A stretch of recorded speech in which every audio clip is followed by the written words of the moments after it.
Hello बच्चों, आज मैं आपको एक और नई कहानी सुनाऊंगी और आज की कहानी है नटखट परी। किसी जादुई देश में परियों की रानी रूही का एक बहुत ही आलीशान महल था। रूही बहुत नेक और दयालु रानी थी। वह अपने महल में रहने वाली सभी परियों का बहुत अच्छे से ध्यान रखती थी। सभी परियां हमेशा एक दूसरे की मदद करती थीं और कभी भी किसी को परेशान नहीं करती थीं। लेकिन उन्हीं के बीच प्रिशा नाम की एक बहुत शरारती और नटखट परी भी थी, जो हमेशा अपनी शरारतों से सभी परियों को बहुत परेशान किया करती थी। एक दिन दो परियां बगीचे में फूलों को पानी दे रही होती हैं। अरे वाह, ये दोनों कितना मन लगाकर काम कर रही हैं। चलो कुछ मजे किए जाएं।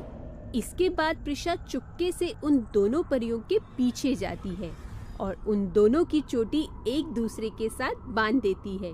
जैसे ही वे दोनों परियां अलग-अलग दिशाओं में जाती हैं, तो उनके बाल खिंच जाते हैं और वे रोने लगती हैं। उन्हें देख प्रिशा बहुत तेज हंसती है। प्रिशा, ये तुमने क्या किया? तुम्हारी शरारतें दिन ब दिन बढ़ती जा रही हैं। क्या तुम्हें बिल्कुल भी समझ नहीं है क्या करना चाहिए और क्या नहीं?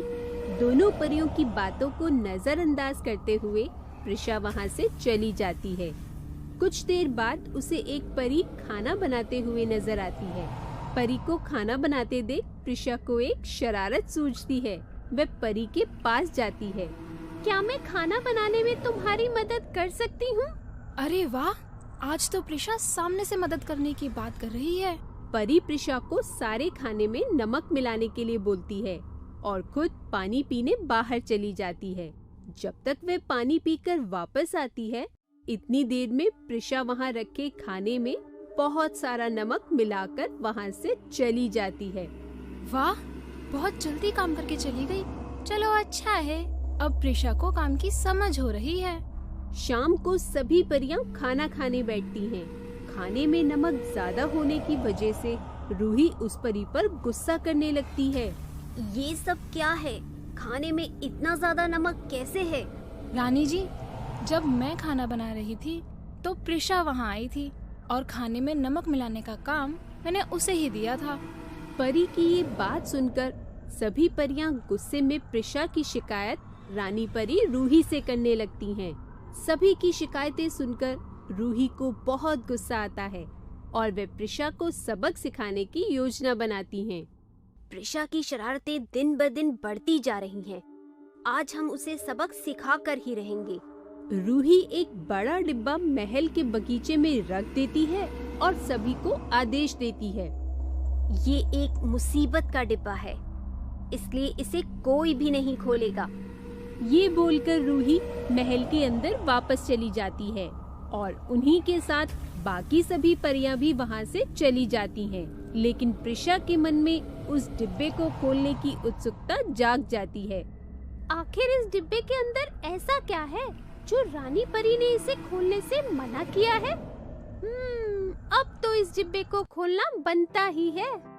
उत्सुकता में प्रिशा उस डिब्बे को खोल देती है और जैसे ही वह डिब्बा खुलता है, उसके अंदर से कुछ छोटे भूत बाहर निकलते हैं, जो बाहर आते ही कभी प्रिशा के बाल खींचते हैं तो कभी उसे धक्का मारते हैं।